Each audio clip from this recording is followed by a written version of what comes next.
नमस्कार। Star TV Bihar के live show में आपका बहुत बहुत स्वागत है। एमएलसी कौन कौन बन रहा है, यही चर्चा है पटना में। कहीं जाइएगा यही बात हो रही है। तो हम आपको बताएं कि एमएलसी बनने वाले के नाम लिफाफे में सीलबंद हो चुके हैं, दिल्ली में और पटना में भी। अब इसमें कोई फेरबदल होने की गुंजाइश नहीं है। तो किनके नाम लिफाफे में बंद है, इस पर इस लाइव शो में हम चर्चा करेंगे। लेकिन एक बड़ी चर्चा आप जानिए कि आरजेडी जो दावा कर रही है एक सीट उसकी है, उसके एमएलसी जाएंगे। एआईएम को तो झटका लग ही गया, एएलएम को दुत्कार दिया गया है कि आपको हम सीट नहीं देंगे। तो आरजेडी जो अपना प्लान बना रही है, उस प्लान को लीक करने के लिए एनडीए ने पूरी ताकत लगा दी है। 25 एमएलए भले हैं आरजेडी के पास, लेकिन क्या वो एमएलसी बना पाएगा, ये भी बड़ा सवाल अभी है चल रहा है।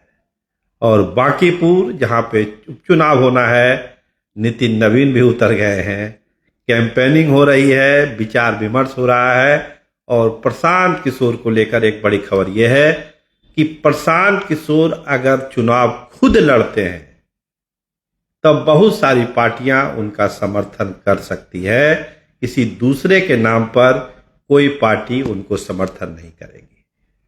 तो चलिए शुरुआत करेंगे आज के लाइव की एमएलसी उम्मीदवारों को लेकर, जो सबकी दिलचस्पी है अभी, जो सियासत में दिलचस्पी रखते हैं। तो नीतीश कुमार ने जो कल बैठक की थी, जिसमें संजय झा भी थे, ललन सिंह भी थे, एक मोटे तौर पर एक राय बनाने की कोशिश हुई और लगता है कि वो राय बनी है। एक मीटिंग में नहीं हुई, लेकिन दूसरे मीटिंग में वो राय बनी है। तो एक नाम जो अब सामने आ रहा है वो वशिष्ठ दादा के बेटे सोनू सिंह का है। उनको टिकट को लेकर भी काफी विवाद हो गया था पिछले बार, लेकिन अब जो है वशिष्ठ दादा को उपकृत करने के लिए और उनके उम्र का लिहाज करते हुए, उनकी वरिष्ठता का लिहाज करते हुए और पार्टी में उनके योगदान का लिहाज करते हुए लगता है कि सोनू सिंह का सितारा चमक सकता है। वो जेडीयू कोटे से एमएलसी हो सकते हैं। हालांकि हरेंद्र जी का भी नाम आता है, जो उनके साथ रहते हैं नीतीश कुमार के साथ, राजपूत कोटे से। लेकिन लगता है कि सोनू सिंह ने हरेंद्र सिंह को कहीं पीछे छोड़ दिया और हरेंद्र सिंह के नाम पर कुछ बड़े नेताओं ने लगता है कि आपत्ति जता दी, इसलिए हरेंद्र सिंह पीछे चले गए और सोनू सिंह का नाम सामने आ गया। तो सोनू सिंह एमएलसी हो सकते हैं जनता दल यूनाइटेड के कोटे से।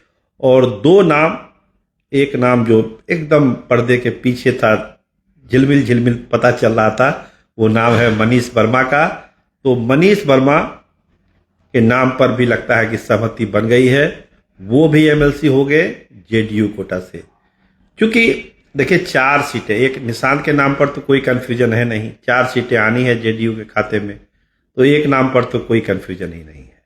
बच गए जो 3 नाम, तो एक सोनू सिंह का नाम मैंने आपको बताया, वशिष्ठ दा के बेटे का, और 2 नाम, एक मनीष वर्मा और जो दूसरा नाम चल रहा है वो है ललन मंडल जी का।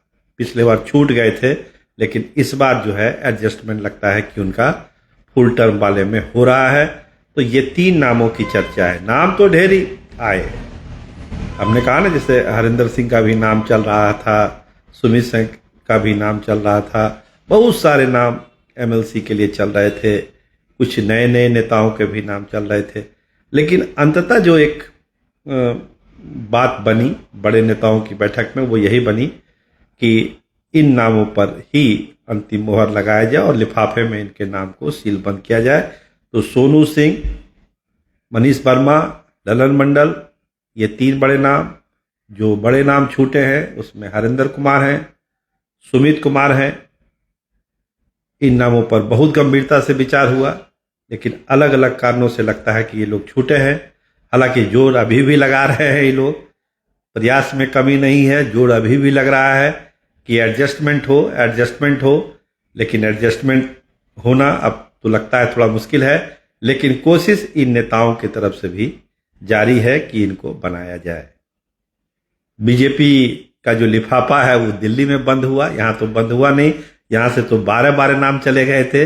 लेकिन अब लगता है कि जो चीजें तय हुई है उसमें वही हुआ कि एक सीट जो है वो संघ के कोटे से गई है और 2 सीट जो है वो बीजेपी ने अपने नाम तय किए हैं, जिसमें संजय मयूख का नाम है और जो दूसरा नाम है वो प्रेम रंजन पटेल का है। जो वहाँ के जो रिलेबल सोर्स बता रहे हैं हमको कि ये 2 नाम संजय मयूख और प्रेम रंजन पटेल का, और एक नाम संघ के कोटे से गया है। वो नाम कौन सा है इसकी जानकारी अभी स्पष्ट नहीं हो पाई है, लेकिन वो संघ के कोटे से वो कोटा भरा गया है। तो 3 नाम बीजेपी के तरफ से और 4 नाम जनता दल यूनाइटेड के तरफ से। अब हम जो बात कर रहे थे कि आरजेडी के 25 विधायक हैं तो क्यों नहीं बनेंगे एमएलसी, अपने आप में बड़ा सवाल है। लेकिन अब देखिए, आपको राज्यसभा का चुनाव याद होगा कि किस तरह से एडी सिंह को हराया गया था, वो हार गए थे, सेंधमारी हुई थी, पहली वरीयता, दूसरी वरीयता, तमाम तरह की चीजें हुई थी। तो क्या वही खेल, वही कॉपी पेस्ट एमएलसी चुनाव में भी करने जा रहा है एनडीए? आरजेडी के विधायक बीजेपी के मंच पर देखे जा रहे हैं। आप देखिए ढाका में क्या हुआ, बहुत सारे विधायक अभी चुप हैं। तो आरजेडी को लेकर जो एक संशय की स्थिति है, उससे ये सवाल पैदा होता है कि क्या आरजेडी अपना कैंडिडेट जिता पाएगी या फिर राज्यसभा चुनाव वाला हाल ही हो जाएगा। क्योंकि एआईएमआईएम ने जो कल अपनी मांग रखी थी उसको आरजेडी ने पूरी तरह से खारिज कर दिया और आरजेडी अपना एक कैंडिडेट देने जा रही है। हो सकता है कि वो कैंडिडेट परिवार से ही हो, वो नाम रोहिणी का भी हो सकता है, वो नाम तेज प्रताप यादव का भी हो सकता है। तो परिवार से ही देना है। दावेदार तो बहुत सारे आरजेडी में हैं, लेकिन परिवार से ही एक नाम सामने आ सकता है और पूरी एकजुटता बनी रहे आरजेडी के भीतर, इसकी भी कोशिश हो रही है। सहयोगी दलों से भी मदद लेने की कोशिश है कि ये चुनाव जो है अगर परिवार से कोई खड़ा होता है तो 100% उसकी गारंटी तेजस्वी यादव और लालू यादव कर लेना चाहेंगे। बांकीपुर पर आते हैं। बहुत बड़ा दाव है बांकीपुर, कोई छोटा दाव नहीं है। राष्ट्रीय अध्यक्ष की सीट है। राष्ट्रीय अध्यक्ष आज पटना में बांकीपुर इलाके में घूम रहे हैं, लोगों से राय ले रहे हैं, क्या करना चाहिए, किसको कैंडिडेट देना चाहिए, तमाम तरह के फीडबैक लिए जा रहे हैं। इतना तय है कि जिस पर उंगली रखेंगे नितिन नवीन वही उम्मीदवार होगा, उसमें कोई इंटरफेयर नहीं कर सकता, न दिल्ली में न पटना में, चूंकि उनकी ही सीट है। अब तो राष्ट्रीय अध्यक्ष भी है, तो कैंडिडेट ही नहीं देना है, कैंडिडेट को जिताना ही है। लेकिन प्रशांत किशोर की जो स्ट्रैटेजी है, जो उनकी रणनीति बन रही है बांकीपुर को लेके, और जो दूसरी पार्टियां हैं, बहुत सारी पार्टियां अभी ऑन द कैमरा नहीं बोल रही है, लेकिन ऑफ द कैमरा ये जरूर बोल रही है कि अगर प्रशांत किशोर खुद चुनाव लड़ते हैं, खुद, किसी को दूसरे को नहीं, अगर प्रशांत किशोर खुद मैदान में आएंगे तो बहुत सारी बिहार की पॉलिटिकल पार्टियां जो विपक्ष की हैं वो प्रशांत किशोर को सपोर्ट कर सकती है। क्योंकि बीजेपी को एक बड़ा झटका विपक्ष देना चाहता है बिहार में, क्योंकि मोमेंटम वहीं से बनना है। जब तक बीजेपी हारेगी नहीं, देखिए अभी एमएलसी चुनाव में आरजेडी की जीत ने एक मोमेंटम किया, अभी जो हुआ था जिसमें जीते थे आरजेडी के कैंडिडेट। लेकिन अगर बांकीपुर की सीट विपक्ष जीतता है, चाहे वो प्रशांत किशोर जीते या आरजेडी का कोई उम्मीदवार जीते या कांग्रेस का कोई जीते, तो इसका मतलब ये होगा कि सम्राट चौधरी के नाक के नीचे वाली सीट और वैसी सीट जो कई दशकों से बीजेपी नहीं हारी है, अगर वो हार जाती है तो एक मोमेंटम विपक्ष को मिलेगा और यहाँ की राजनीति एक नए मोमेंटम के साथ आगे बढ़ेगी। विपक्ष की बात कर रहे हैं, तो कोशिश है, अभी तो समय है उसमें, लेकिन प्रशांत किशोर के तरफ से भी और विपक्ष के तरफ से भी जो और दूसरी पार्टियां हैं, ये कोशिश है कि बीजेपी का कैंडिडेट कोई भी हो उसको मिलजुल के हराना है। देखिए सहमति प्रशांत किशोर बना पाते हैं, नहीं बना पाते हैं, तेजस्वी यादव बना पाते हैं या नहीं बना पाते हैं, लेकिन इतना तय है कि बांकीपुर उपचुनाव का रिजल्ट जो बिहार की मौजूदा सियासत है उसके लिए बहुत अहम है, बहुत महत्वपूर्ण है और बहुत ही मायने रखती है। लेकिन फिलहाल तो नजरें 8 तारीख तक का ही समय है नॉमिनेशन का। आज 3 तारीख हो ही गया है, समय अब है नहीं। दिल्ली में जो उम्मीदवार थे संभावित और जिनको मिला है, अब वो पटना आने की तैयारी में है।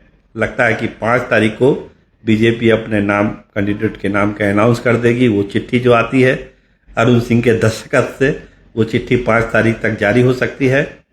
और जेडीयू का तो हमने बता ही दिया। तो मिला जुला के जो चीज़ें होनी है, दीपक प्रकाश का तो जाना ही जाना है, निशांत को जाना ही जाना है। बाकी सीटों के लिए अब करीब करीब स्थिति साफ हो रही है, तस्वीर साफ हो रही है, कन्फ्यूजन दूर हो रहा है। कुछ लोग निराश जरूर हैं, कुछ लोगों का हौसला बढ़ा है। देखिए ये जो नई कवायद है ये बिहार को, सियासत को किधर ले जाती है। कैमरामैन विमल यादव के साथ मैं सरोज सिंह। धन्यवाद, नमस्कार।